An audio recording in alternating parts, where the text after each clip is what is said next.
Вітаю вас, шановні! 27 января разработчики случайно выпустили девблог на Reddit, в котором поделились более подробной инфой о том, что нас ждет в следующем плейтесте. Да, вам не послышалось, это именно девблог, причем именно с нумерацией. Это значит лишь одно, что таких постов будет несколько, но насколько долго и часто такие посты будут выходить, остается загадкой. В общем, после выхода этого поста на Reddit люди стали злыми, потому что пост вышел изначально эксклюзивно только туда. Но через некоторое время наш всеми любимый комьюнити-менеджер сказал, что они выпустили пост раньше времени из-за неосторожности. Ну и все-таки выпустили блог на все соцсети, которые у них были. Забавно. В этом же посте они написали, что хотят поделиться тем, над чем работали с конца последнего плейтеста обновления. Напоминаю, прошло уже 2 месяца с тех пор. Кто не видел мой часовой разбор плейтеста, бегом смотреть, ибо на него я потратил уж слишком много времени и сил, а получил он посредственный отклик. Memory Leak. Причиной утечки памяти на плейтесте, из-за которого игра жутко лагала, были именно звуки. Оки перерабатывал всю систему звуков на протяжении 2 лет на встроенной аудиосистеме в Unity. А она, как для такой игры как BattleBit, уже устарела, ибо новые звуки в обновлении слишком наурочены для аудиосистемы Unity. Поэтому они нашли решение – переход на кастомную аудиосистему F-Mod, которая используется как и для огромных AAA проектов, так и для более маленьких инди-игр. Эта аудиосистема, по словам разработчиков, идеально подходит для нашей с вами игры, из-за того, что она весьма удобная и практичная, так и еще идеально оптимизирована. Короче, разработчики перенесли почти все аудио игры именно на эту систему. Также сказали, что они переработают некоторые звуки выстрелов, исходящие издалека, добавят новые звуки для транспорта и отполируют эту систему как надо. Кстати, теперь в игре новый разработчик появился, а точнее саунд-дизайнер игры, MF Keaton. Как я понимаю, он уже является полноценным участником в команде разработчиков игры, с чем я его и поздравляю. Надеюсь, он будет делать мясо. Переработка транспорта. Разработчики наконец-то занялись работой над переработкой физики транспорта. Да, они сказали, что слышали немало жалоб именно на игровой транспорт и его физику, и что, оказывается, машины являются большой частью игры, так что в конечном итоге решили их переработать. Они теперь ощущаются куда бодрее и более реалистичнее, имеют некую амортизацию, и поэтому видосу кажется, будто бы они больше не будут ощущаться плоско и плавать в воздухе. Но зато они плавают при поворотах. Повороты транспорта уж слишком тугие, я бы не хотел такое видеть в игре. По словам разработчиков, это очевидно не конечный вариант, и физика транспорта будет улучшаться и пройдет через несколько этапов полировки. Про квадроциклы, танки, БТР и вертолеты не было сказано ни слова, но было бы странно, если бы они не были тронуты. С обновленными моделями транспорта и стеклами на окнах ситуация та же, тупо 0 инфы.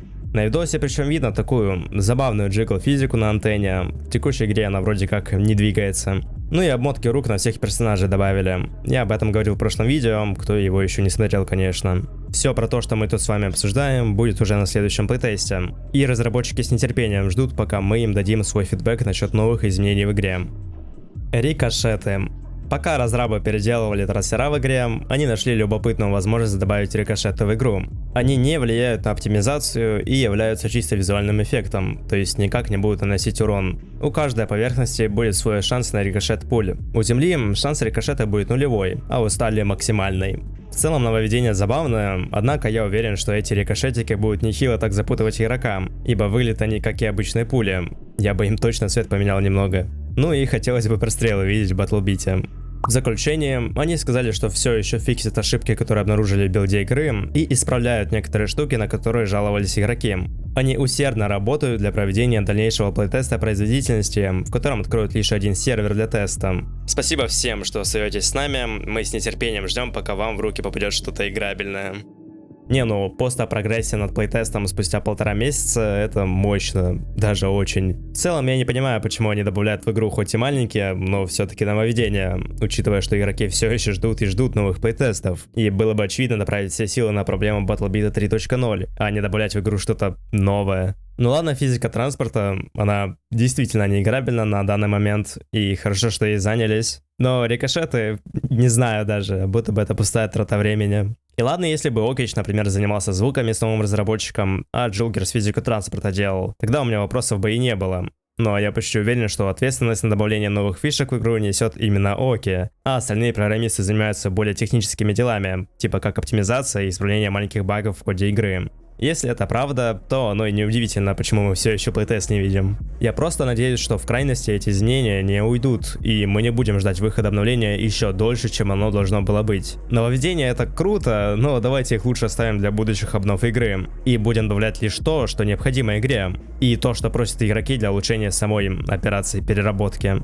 Anyway, разработчики чуть-чуть оживили канал до апдейта в Дискорде, благодаря новому посту, в котором сравниваются старые звуки и визуал игры с новым.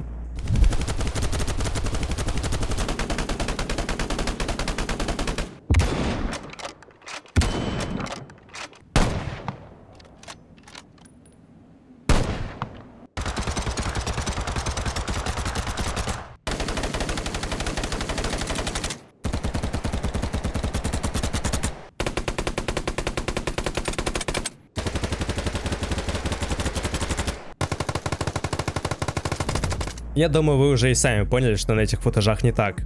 Тряска. У комьюнити игры после этого поста тоже началась тряска, но хотя бы не без причин. Мне вот реально интересно, как вот самим разработчикам приемлема такая тряска, раз никто из их команды не подумал, что это уж, слишком. Я понимаю увеличить тряску на чуть-чуть в сравнении с текущим билдом, но это уже чересчур. Окей, please fix. Ну и по традиции, экран тупо блеклый и максимально неконтрастный. Реворк Фругиса. Velasquez неожиданно сделал опрос, какую карту следует переработать первее, Tensa Town или Frugis. Я, конечно же, воспользовался моментом, написал свою телегу, ссылка на которую лежит в описании, пост, где я попросил вас проголосовать за Frugis. Ибо объективно, эта карта в текущем состоянии отстойна. И слава богу, эта карта и выиграла в голосовании, за что вам, подписчики, большое спасибо. Кстати, не забудьте подписаться на канал, написать комментарий и зайти в мой Discord сервер, это важно. Что же, сказать что-то особенное про этот реворк я не могу, поскольку карта только-только начала свою переработку. В общем, структура карты будет выглядеть именно так. Всего 6 точек захвата, 2 точки спавна у обеих сторон, под землей и на поверхности, речка, которая срезает карту надвое, и само метро, которое стало в 5 раз больше текущего. Оно будет прямолинейным, особо без дополнительных коридоров и выходов. Ты сможешь выйти из метро на спавнах, на точке А, Б и С. Всего оно километров в длину и будет иметь 2 этажа. Первый этаж это хаб, в котором ты сможешь точку захватывать и, соответственно, выйти из метро. А на втором этаже будут путя, и ты также сможешь контролировать точку. Само метро выглядит прекрасно, особенно в ночном освещении.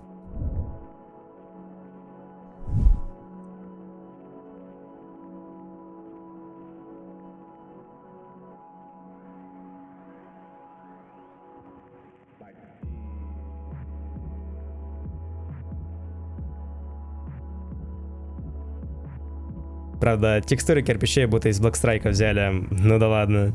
Пока что это все, что мы знаем о новом Фругисе. Переработкой на этом этапе я доволен и буду следить за дальнейшим прогрессом этой карты. Так что если вы тоже в этом заинтересованы, бегом в мой телеграм. А на этом все. Спасибо, что досмотрели видик, пишите комментарии, ставьте лайк.